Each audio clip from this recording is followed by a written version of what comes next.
नाशिक शहरातील प्रत्येक बातमी सखोलपणे आणि तिच्या संभाव्य परिणामांसह जाणून घेण्यासाठी आजच अधिकार न्यूजच्या YouTube चॅनलला सबस्क्राइब करा आणि बेल आयकॉन.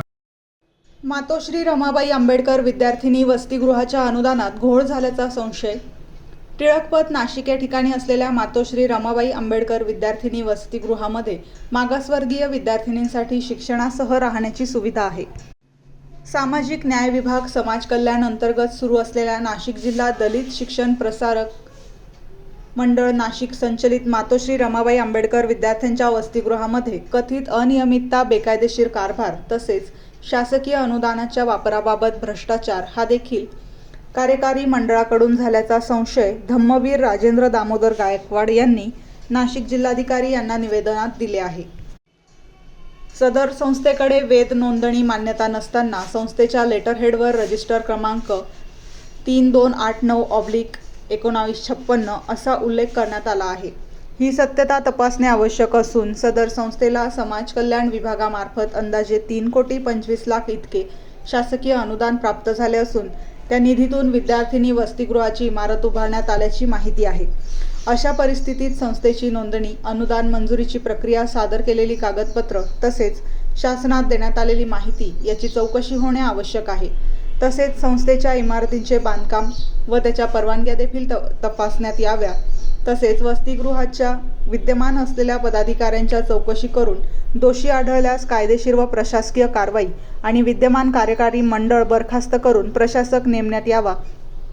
अशा अनेक प्रकारचे भ्रष्टाचार मातोश्री रमाबाई आंबेडकर विद्यार्थी वसतिगृह टिळकपथ नाशिक येथे झाला असून सदर प्रकार वेळोवेळी शासन दरबारी मांडून देखील दखल घेत नसल्याने अखेर धम्मवीर राजेंद्र दामोदर गायकवाड यांनी विभागीय समाज कल्याण अधिकारी, जिल्हा समाज कल्याण अधिकारी यांच्या पुढे वेळोवेळी बाब निदर्शनास आणून देखील समाज कल्याण खाते अंतर्गत राजेंद्र गायकवाड यांना पत्र दिले असून त्या पत्रात याआधी संस्थेने समाज कल्याणला 55 सालचे पत्र दिले आहे. तरी संस्थेची स्थापना ही 56 सालमधील आहे. न्याय मिळत नसल्याने अखेर न्यायालयीन प्रक्रिया राबवून कथित भ्रष्टाचार झालेल्या दोषींवर कारवाईची मागणी केली आहे. सदर घटनेचे गांभीर्य लक्षात घेता न्याय न मिळाल्यास सामाजिक न्यायदिनी धम्मवीर राजेंद्र दामोदर गायकवाड यांनी आत्मदहनाचा इशारा दिला आहे. नमस्कार, मी धम्मवीर राजेंद्र दामोदर गायकवाड. कलेक्टर महोदयांना मी 2 तारखेला 2 जून 26 रोजी एक निवेदन दिलेलं आहे.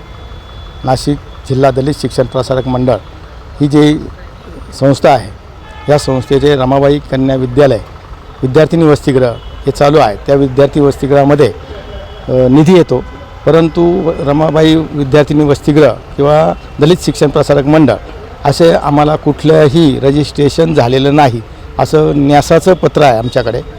म्हणजे संगणकीय रजिस्ट्रेशन दिसत नाही.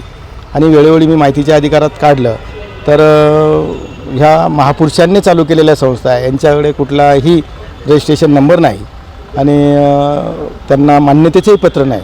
मग जर मान्यतेचं पत्र नाही, रजिस्ट्रेशन नंबर नाही, तर मग तुम्ही मागच्या 2019ला 3,25,00,000 रुपये सामाजिक न्यायाने त्यांना दिले, वसतिगृह बांधून दिलं. जर वसतिगृह बांधून दिलं आहे तर शासकीय नियमाप्रमाणे आपण ज्या वसतिगृहाला किंवा ज्या संस्थेला काही देतो त्या संस्थेचं रजिस्ट्रेशन नंबर असावा. त्याचा रजिस्ट्रेशन नंबरची किंवा त्या प्रमाणपत्राची पडताळणी होते, ऑडिट होतं आहे, नंतर देत आहे. म्हणजे कोणीतरी काहीतरी मागणी करायची आणि मिळतं आहे, हे चुकीचं आहे. माझी संस्था बंद करण्याचा अजिबात विचार नाही. फक्त तिथे असलेले जे कार्यकारी मंडळ आहे ते बरखास्त करा, त्यांच्यावर कारवाई करा. आणि विशेष बाब म्हणजे मी समाज कल्याण अधिकारी नांदगावकर साहेबांकडे गेलो, त्यांना विचारलं, सर असं आहे. तर त्यांनी एका वाक्यात सांगितलं का कुठल्याही प्रकारे संस्था रजिस्ट्रेशनची गरज नसते. जर संस्था रजिस्ट्रेशनची गरज नसेल तर मग आम्हाला एक वेगळा न्याय आणि इतरांना वेगळा न्याय हा कसा आहे? बाबासाहेबांच्या घटनेत किंवा कलम 5मध्ये जर असं स्पष्ट म्हटलं आहे का सदर न्यास हा नोंदणीकृत असावा आणि विशेष म्हणजे एका परिवारातले जास्तीत जास्त सदस्य नको असे 2 जर हे असतील तर मग ह्या संस्थेने सगळ्या नियमांचं उल्लंघन केलेलं दिसतं आहे. तर संस्थेचं उल्लंघन जरी झालं असेल तर ह्या लोकांची SIT चौकशी लावा किंवा ह्या संस्थेवर प्रशासन नेमावं आणि तो शासकीय अधिकारी असावा. मान्य जिल्हाधिकारी साहेब त्याचे अध्यक्ष असावे, पदसिद्ध अध्यक्ष. संस्था बंद होऊ नये. जर संस्था बंद झालीच तर मी सहकुटुंब आत्मदहन करेल इथं. परंतु संस्था जर इथले कारभारी बदलले नाही तर माझं एकट्याचं 26 तारखेचं आंदोलन आहे ते मी 100% करणारच आहे.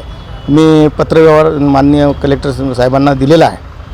त्यांनी तसं मला सांगितलं आहे का तुम्ही करू नये, परंतु माझा अजून विचार आज येतो. म्हणजे आज 23 तारीख आहे, 23पर्यंत तर अजून फिक्स नाही. परंतु जर संस्थेवर मला लेखी मिळालं महोदय आणि कलेक्टर महोदयांनी तर मी नक्कीच आत्मदहनापासून प्रवृत्त होईल. परंतु संस्थेवर आणि ह्या लोकांनी विशेष सगळ्यात महत्त्वाचं का 2024 रोजी एक संस्था स्थापन केली आणि मान्यता आहे किंवा आमच्याकडे संस्था आहे. मग 2024च्या आधी जो झालेला कार्यभार तो इल्लिगली झाला, तो बोगस झाला, त्याच्यावर कार्यवाही होणार का? आणि जर नसेल होत तर हा एक प्रकारे दुसऱ्या संस्थेवर किंवा दुसऱ्यांवर अन्याय आहे नाही का? जर तुम्ही सर्वांवर सारखं माप ठेवत असाल तर ह्या संस्थेवर पण तुम्हाला दंडात्मक कारवाई म्हणा किंवा प्रशासकीय कारवाई करावंच लागेल. आणि जर नाही केली तर त्याचं उत्तर द्यावं लागेल. कारण समाज कल्याण अधिकारी जेव्हा इमारत पूर्ण झाली, सार्वजनिक बांधकाम अधिकाऱ्यांनी ती इमारत कुठलाही रजिस्ट्रेशन नंबर न बघता ती हस्तांतरित कशी केली? कारण इमारत पूर्ण झाली ती महापालिकेकडे जाते, महापालिका त्याचे पूर्ण हे बघतात, त्याचं लाईट फिटिंग सगळं काय ते बघतात आणि नंतर ती हस्तांतरित केलं. पण हस्तांतरित कोणाला करायची? तर ती त्या संस्थेचं रजिस्ट्रेशन त्यांना करायची. आणि विशेष म्हणजे कर्मवीर दादासाहेब गायकवाडांनी जी सभा हे स्थापन केली, रमाबाई विद्यार्थिनी वसतिगृह नाही, विद्यार्थिनी आश्रम आहे, त्याचा उतारा आहे तसा. मग विद्यार्थी आश्रम आणि वसतिगृह याची तुम्ही घालमेल करताय का? म्हणजे समाजाची संस्था आहे, तुम्ही एक गायकवाड परिवारच कसा लुटतो आहे? आणि मी त्या परिवाराचा आहे. माझे आजोबा कर्मवीर दादासाहेब गायकवाडांनी समाजासाठी स्थापन केली आहे. समाजाकडनं अक्षरशः चंदा म्हणतो आपण जमा करून ती संस्था उभी केलेली आहे. मग समाजाचं प्रतिनिधित्व का दिसत नाही तिथे? फक्त एकाच परिवाराचं किंवा माझ्याच परिवाराचं का? आणि जर भारतीय संविधानाने चालणारा माणूस आहे, संविधानात माझा आत्मा आहे किंवा श्वास आहे, तर मग सर्वांना त्याचं प्रतिनिधित्व मिळायला पाहिजे.